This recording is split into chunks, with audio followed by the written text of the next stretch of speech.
ప్రార్థన చేసుకుందాం. పరిశుద్ధుడు, ప్రేమ కలిగిన మా దేవ, సర్వోన్నతుడా, నీకే వందనాలు, స్తుతులు, స్తోత్రాలు నాయన. ఈరోజు నీ సన్నిధిలో నీ పాదములు వచ్చేంత చేరి నాయనా తండ్రి అని మొరపెట్టి నీ కృపను బట్టి వందనాలు. నీవే మాకు దేవుడు అని, నీ ప్రజలుగా, నీ సొత్తుగా ఈ రీతిగా ఉంచినందుకు వందనాలు. ప్రకటన గ్రంథములో నీ వాక్యాన్ని వింటూ ఉన్నాము. పెర్గములో ఉన్నటువంటి సంఘాన్ని గురించి ఈ ఆరాధనలో మీ బిడ్డలకి నీ వాక్యమును నాయన తెలియపరచుటకు నీ జ్ఞానమును ఇవ్వండి. మీరు నా ద్వారా మాట్లాడి మీ బిడ్డలను, వారి కుటుంబాల్లో ఉన్న వారందరినీ ఆత్మీయంగా బలపరచండి. ఈ దుర్దినాల్లో బలవంతులుగా తీర్చండి. మీరు మాట్లాడి మహిమ పొంది నడిపించమని ప్రభువును రక్షకుడైన యేసుక్రీస్తు నామమున ప్రార్థిస్తున్నాము పరమ తండ్రి, ఆమేన్. అందరికీ కూడా మరి యేసు ప్రభు వారి యొక్క పరిశుద్ధ నామమును బట్టి మీ అందరికీ ప్రత్యేకమైనటువంటి వందనాలు. ఈ రీతిగా దేవుని సన్నిధిలో కొన్ని వాక్యాలు వినడానికి ప్రభు చూపుతున్నటువంటి ఈ కృపను బట్టి దేవునికి మొదట స్తుతులు, స్తోత్రాలు చెల్లిస్తూ ఉన్నాం.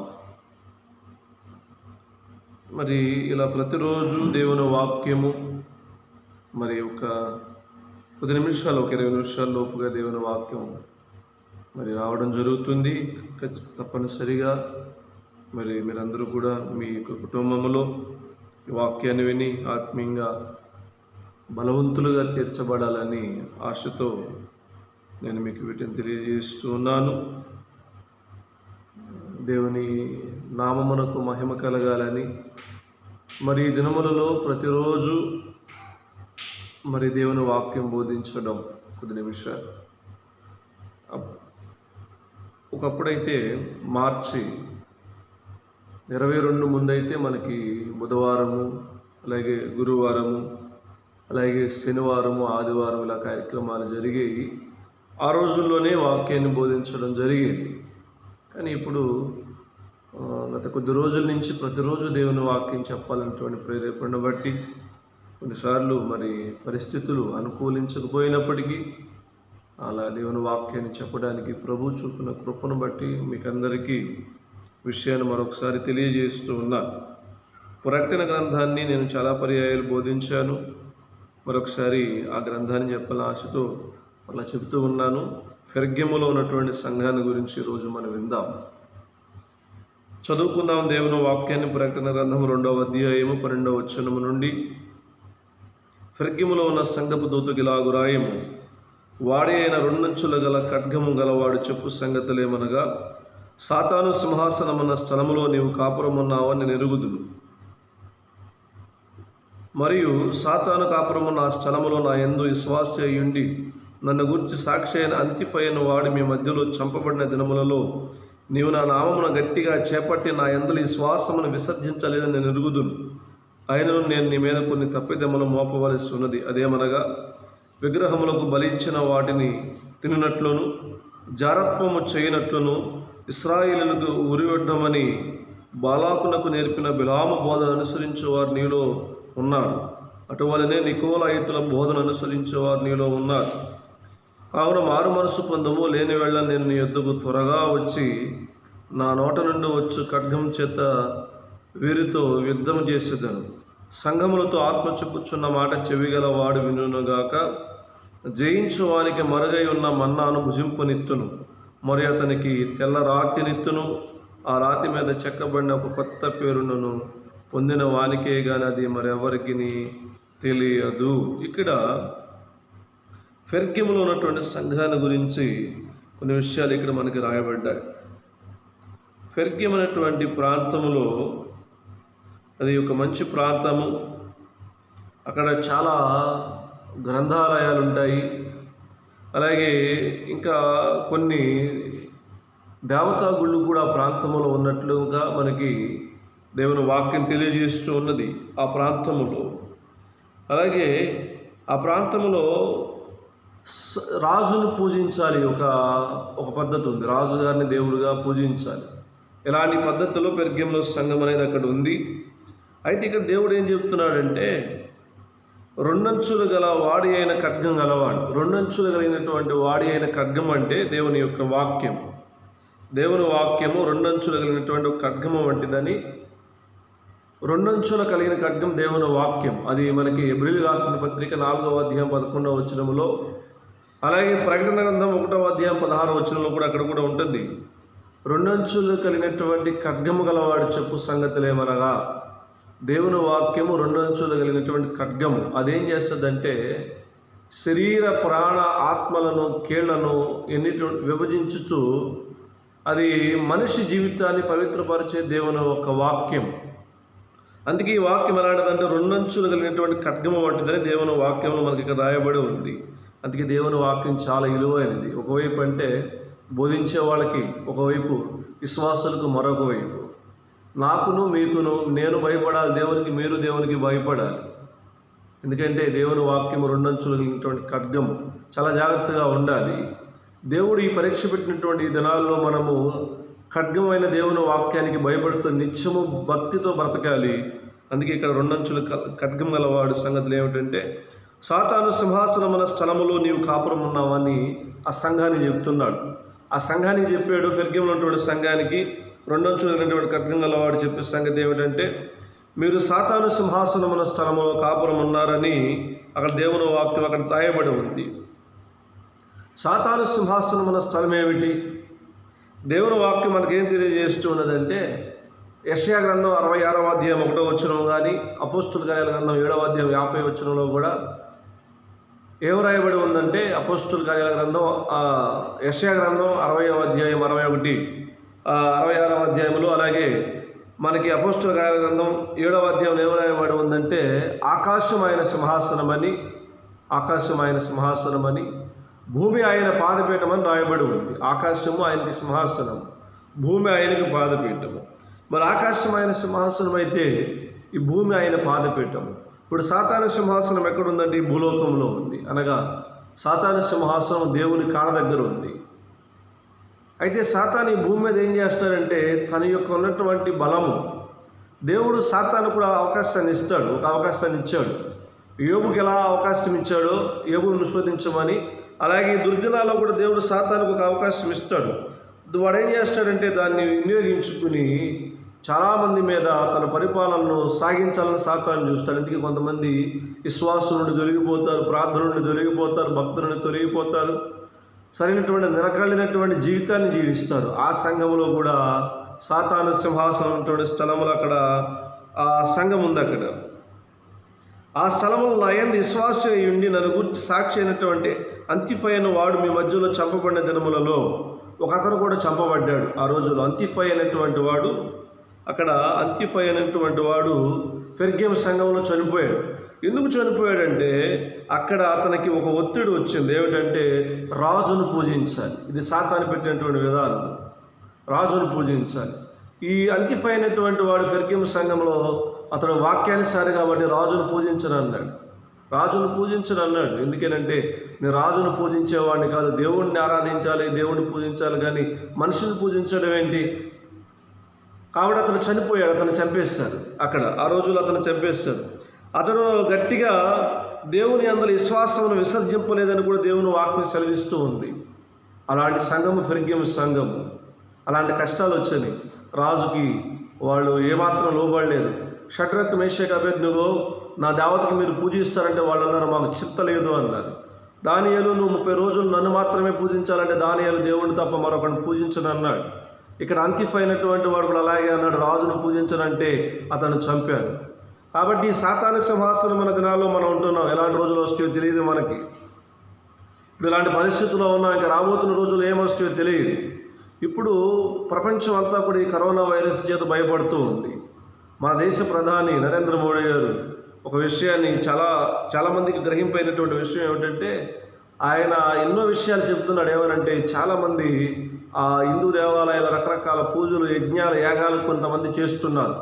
ఎందుకు చేస్తున్నారంటే కొన్ని కార్యక్రమాలు జరిగించారు. కారణం ఏమిటంటే అన్ని కార్యక్రమాలు చేయండి అని ఆయన చెప్పాడు, కొంతమంది మాత్రం వెళ్ళి చేయమన్నాడు. కానీ క్రైస్తవులు మీరు కూడా దేవుని నామమును బట్టి మీ ఇళ్లలోనే ఉండి ప్రార్థన చేయండి అని ఆయన మాత్రం చెప్పలేకపోయాడు. ఇది కనుక ఆయన నోట వస్తే ఖచ్చితంగా దేవుడి సహాయం అనుకుంటుంది. కానీ ఆయన నోట ఈ మాట మట్టుకు ఇంతవరకు రాలేదు. మిగిలినన్నీ వచ్చినాయి, కానీ క్రైస్తవులు కూడా మరి మన దేశం కోసం ప్రార్థన చేయనటువంటి మాట ఆయన నోట రాలేదు. ఆ రోజుల్లో కూడా పెర్గేమ సంఘంలో కూడా అంతిఫై అయినటువంటి వాడికి ఒత్తిడి వచ్చింది. రాజును పూజించాలన్నారు, కానీ ఆయన అన్నాడు నేను రాజును పూజించను అన్నాడు. అప్పుడు ఆయన చంపారు. ఈ లోకంలో ఏ వైరస్ అయినా మన శరీరాన్ని చంపుద్ది, కానీ మన ఆత్మను చంపలేము. కాబట్టి కొన్ని విధానాలను బట్టి మనం లోబడడం మంచిదే, నేను కాదన్నా. కానీ ఖచ్చితంగా గుర్తుంచుకోండి, విశ్వాసమును విసర్జించకుండా బ్రతకాలి. ఆ పెర్గేమ సంఘములో విశ్వాసాన్ని విసర్జించకుండా అంతిఫై అయినటువంటి వాడు బ్రతికాడు అనే దేవుని వాక్యం ఇక్కడ మనకు సెలవిస్తుంది. బాగానే ఉన్నది. భక్తి జీవితం అంటే ఒకరోజు చేసింది కాదు. ఒక నెలలో మంచి భక్తి చేస్తారు, ఒక సంవత్సరంలో మంచి భక్తి చేస్తారు, ఒక వారంలో మంచి భక్తి చేస్తారు. తర్వాత వచ్చేసరికి ఆ భక్తి అంతా డౌన్ అయిపోద్ది. మరొకసారి ఆ విశ్వాసం ఉండదు, ఆ ప్రార్థన ఉండదు. ఒకరోజు వాక్యాన్ని వింటారు, మరో రోజు పనిలో పడి వాక్యాన్ని మర్చిపోతారు కదా. ఇలాగే ఆ సంఘంలో కూడా ఒక తప్పిదాన్ని మోపాల్సి వచ్చింది అన్నాడు. ఏమిటంటే విగ్రహములకు బలి ఇచ్చిన వాటిని తినట్లుగా, జారత్వము చేయనట్లుగా. ఏంటిదంట, ఆ సంఘంలో ఒక చిన్న తప్పిదాన్ని మోపేవారు. ఏమిటంటే విగ్రహములకు బలి ఇచ్చిన వాటిని తినట్లుగా. విగ్రహాలకు బలి ఇచ్చిన వాటిని అసలు తినాలా తినక్కర్లేదా? కొంతమంది తినొచ్చు అంటారు, కొంతమంది తినకూడదు అంటారు. కొంతమంది ఏమో మనిషి హృదయంలో నుండి వచ్చే అపవిత్రమైనవి, మనిషి లోపలికి వెళ్ళేవి అపవిత్రమైనవి కావు అంటారు. మరి బైబిల్ ఏం చెబుతుంది? పౌలు గారు కొరింథీయులకు రాసినటువంటి మొదటి పత్రిక 8వ అధ్యాయంలోను, అలాగే పౌలు గారు కొరింథీయులకు రాసినటువంటి మొదటి పత్రిక 10వ అధ్యాయంలో కొన్ని విషయాలు చెప్పారు.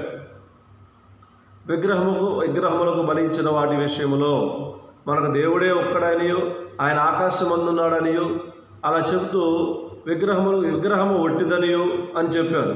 అలాగే విగ్రహం ఒట్టిదని చెప్పి ఆ రోజుల్లో కొంతమంది యూదులను కొంతమంది బయట వాళ్ళు పిలిచారు భోజనాలు. వాళ్ళు వెళ్ళినప్పుడు పౌలు గారు ఏం చెప్పారంటే, ఒకవేళ కనుక నువ్వు అక్కడికి వెళ్ళి అక్కడ భోజనం చేస్తూ ఉన్నప్పుడు, అది ఆ మొదటి కొరింథీ 8వ అధ్యాయంలో రాయబడిన సంగతి, నువ్వు కనుక వెళ్ళినప్పుడు కనుక ఒకవేళ కనుక నువ్వు అక్కడ భోజనం చేయడానికి సిద్ధపడి ఉంటే, ఇదేముందలే ఈ విగ్రహం ఒట్టిది కాబట్టి దీంట్లో ఏదో నువ్వు కనుక భోజనం చేయడానికి సిద్ధపడి ఉంటే, ఎవరైనా ఒక బలహీనమైన విశ్వాసం కనుక నిన్ను చూసినప్పుడు అతని విశ్వాసం బలహీనం అయిపోద్ది. కాబట్టి ప్రభు ఎవరికి అభ్యంతరంగా ఉండవద్దన్నాడు. కాబట్టి మీరు అలా మానేయడం మంచిదని పౌలు గారు చెప్పాడు. మరలా అదే కొరింథీ పత్రిక 10వ అధ్యాయము 18-19 వచనాలు అన్నాడు, దెయ్యముల బలలో మీరు పాలు పుచ్చుకోవద్దని చెప్పాడు. అంటే దీని అర్థం ఏంటంటే వద్దనే చెప్పారు. అదే 8వ అధ్యాయము కొరింథీయులకు రాసిన మొదటి పత్రిక 8వ అధ్యాయం 10వ వచనములో ఎదుటివాడి మనస్సాక్షి బలహీనం అవుద్ది కాబట్టి ఇతరులకు అభ్యంతరం కలుగజేయకుండా మానేయమని చెప్పారు. అదే మొదటి కొరింథీ పత్రిక 10వ అధ్యాయం 18-19-20 వచనాల్లో అది దెయ్యముల బల్ల కాబట్టి మీరు దాంట్లో పాలు పుచ్చుకోవద్దని చెప్పారు. మరి దీని అర్థం ఏంటి? వద్దనే చెప్పారు పౌలు గారు. కాబట్టి మనము ఇది కొన్ని విషయాల్లో ఇది మరి మంచిదని దేవుని వాక్యం చెప్పింది. కాబట్టి అక్కడ కొంతమంది విగ్రహములకు బలిచ్చిన వాటిని తిన్నారు, అలాగే జారత్వం చేశారు, పాపం చేశారు. ఈ రెండు జరిగాయి. బిలాము అనేటువంటి ఆయన ఇశ్రాయేలీయులను తప్పు మార్గంలో నడిపించాడు. సంఖ్యాకాండం 25వ అధ్యాయం 1వ వచనంలో, సంఖ్యాకాండం 31వ అధ్యాయము ఆ వచనాల్లో కొన్ని విషయాలు రాయబడి ఉంటాయి.